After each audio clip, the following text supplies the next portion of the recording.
Hello, hello. This is Team 2, and our members are 구인혜, 곽찬신, and 오성룡.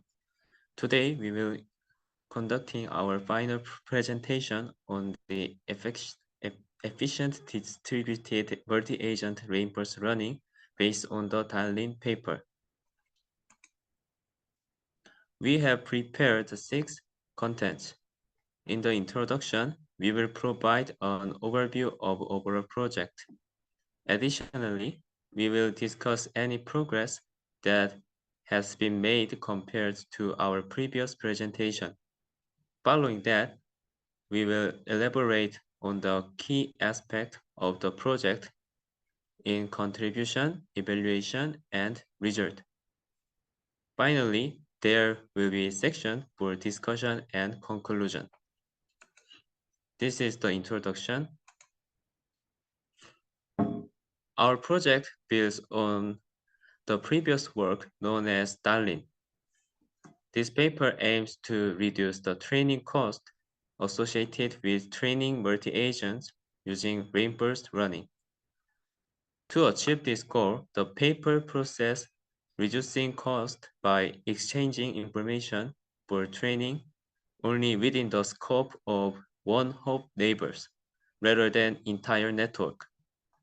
Taking it a step further, we aim to explore the impact on training cost by experimenting with modifying the static option set by Darlin, seeking to find more optimal solution. Here is the progress. As lesson learned from the failed replication in the midterm presentation, we proceed the more precise environment setup.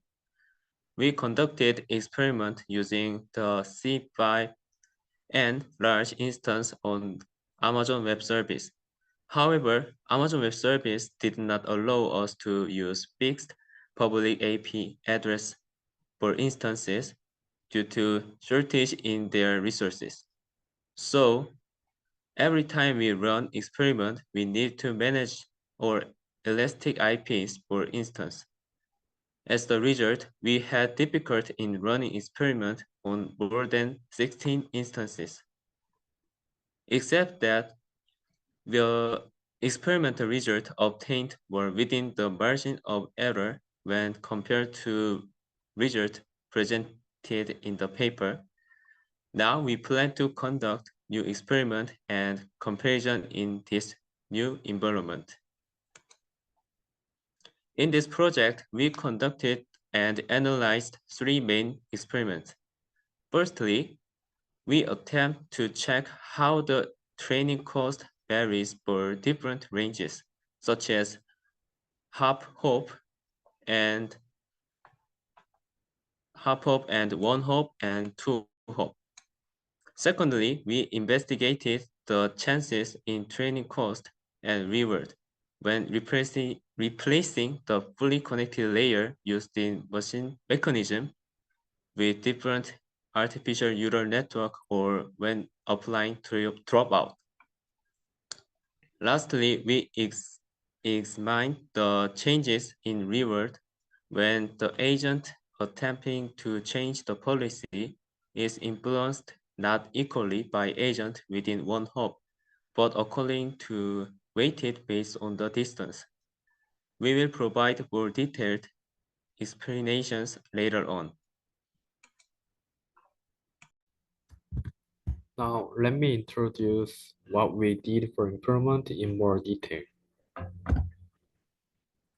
So first, we did an experiment about better hope selection. What we want to answer was the question that does the optimal hope differ from situation to situations, and what is the factor that can infer this? So to answer this question, we compare the effect of number of neighbors that need to be considered. So what we can think of is that as the baseline, we did same experiment as the one home neighbors, and we also considering fewer neighbors that only considering the right next neighbors of the agent and considering more agents like two home neighbors. And next, we did an experiment about the optimal neural network to answer the question that why paper only use the fully connected layers and can drop out achieve lower training cost. So we, as we know, fully connected layer has a well-known limitation, overfitting, and we think this may distort the result of training. So we adapt the dropout layer for optimal neural network for each agent. And lastly, we did reward shaping. So what we want to answer was is it possible to achieve better performance if individual agents get weighted reward for more grouped or grouped behaviors? So we did give more reward if agent works near its neighbors. So, and the central police network still gets same reward from environment. So as a result, we expect that the overall reward of our agents would be same as before, but individual agents would get more reward if it behaves in grouped behavior. So in the picture, we want the blue individual agents in left picture to get more reward than blue agents in right pictures by reward shaping. And next, evaluation. So to evaluate the hope selection algorithm part, as I mentioned, we tested right next neighbors, one home neighbors, and two home neighbors. And for neural network part, we adopted dropout layer between fully connected layers. And for weighted reward, we give more per agent reward for maintaining good distance from neighbors since it is expected as a grouped behavior. So we tested in three scenarios. First scenario is food collection, and we did it with 3, 6, and 12 agents.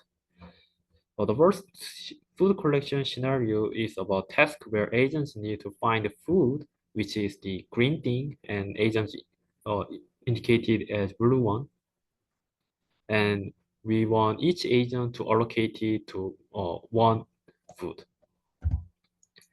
And next, second scenario involved the icing task for 9 and 16 agents. Each agent has a binary state, 0 or 1, and it must determine in its own state based on the environment and the state of surrounding agents. And lastly, the third scenario involved the adversarial task with 6 and 12 agents covering two cases. Adversarial is similar to food collection, but is more challenging task where agents must simultaneously avoid adversaries, which represented as red agents.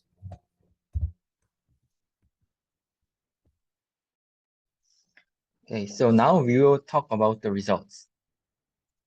So firstly, we would like to talk about the results on the hope selection algorithm.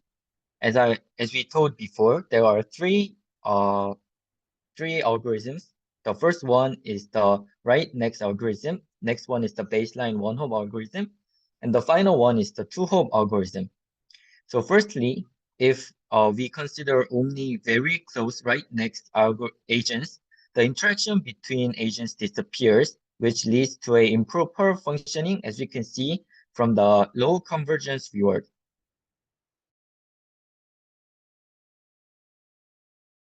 With two hopes, it is effective when there are only three agents, considering all of them while keeping the computational complexity relatively low. Thirdly, as the number of agents slightly increases, the effectiveness diminishes. And when there are 12 agents, convergence could not be achieved within 2 hours. Next, we will tell about how a hop selection algorithm applies on icing scenario. First, we can observe the similar results to food collection if, yes, we can observe similar results to food collection. Secondly, However, due to the simplicity of the task compared to food collection, it is advantageous to consider all agents, especially when there are fewer agents, as convergence is achieved very quickly with 2-hop. Thirdly, as the number of agents increases, the adverse effect becomes more significant, such as the impact of increased complexity. This leads to a decrease in the effectiveness. Finally, we will talk about how hop selection algorithm applies on adversarial scenario. In the adversarial scenario, it exhibits similar tendencies to the previous two scenarios. So, only considering the right next agents have failed to converge, and applying 2-hop neighbors is effective when there are small number of agents, but it is less effective when there are more number of agents. Finally, next we will talk about how neural network change applies to each scenario. This experiment involved altering the neural network. In the food collection scenario, the results indicated that convergence was not as successful, and there was a significant variance when using dropout. Additionally, due to the simplicity of the artificial neural network, it was concluded that using dropout did not effectively prevent overfitting, and we think that overfitting does not exist. In the case of the icing scenario, the convergence time is low, but the convergence itself was successful since the scenario is simple. And for the adversarial scenario, the experiments did not go well, so we did not insert the results. Next, we will talk about how a weighted reward applies on each scenario. So first, on the food collection scenario, it can be observed that the time increased and the convergence reward values were lower. In the icing task, the reward did not converge. And in the adversarial scenario, it converged to a reward similar to non-weight case, but it took longer. Overall, weighted reward did not yield favorable results. This is the discussion. Yes, having examined the training cost and reward of multi-agent reinforced learning across various tasks and options, we observed that in some cases, modifying existing elements leads to negative outcomes. However, in the case of the option determining various hop, it sometimes results in better outcomes depending on the scenario. We believe that future research based on the observation of other options could explore determining appropriate training option tailored to different situations and tasks. While acknowledging that the solution proposed by Darlin is general solution to reduce the training cost, we believe that there might be a better solution by appropriately modifying the fixed variable they set depending on the situation. We explored various chances, including neural network, hop distance, and weighted policy update, to see what opportunities might arise. Although we limited our analysis to observing the result and reasoning about the causes, we left the question open as discussion point. Could there be research potential in setting different options depending on the situation to increase reward and reduce cost? Yeah, this is our presentation. Thank you for listening.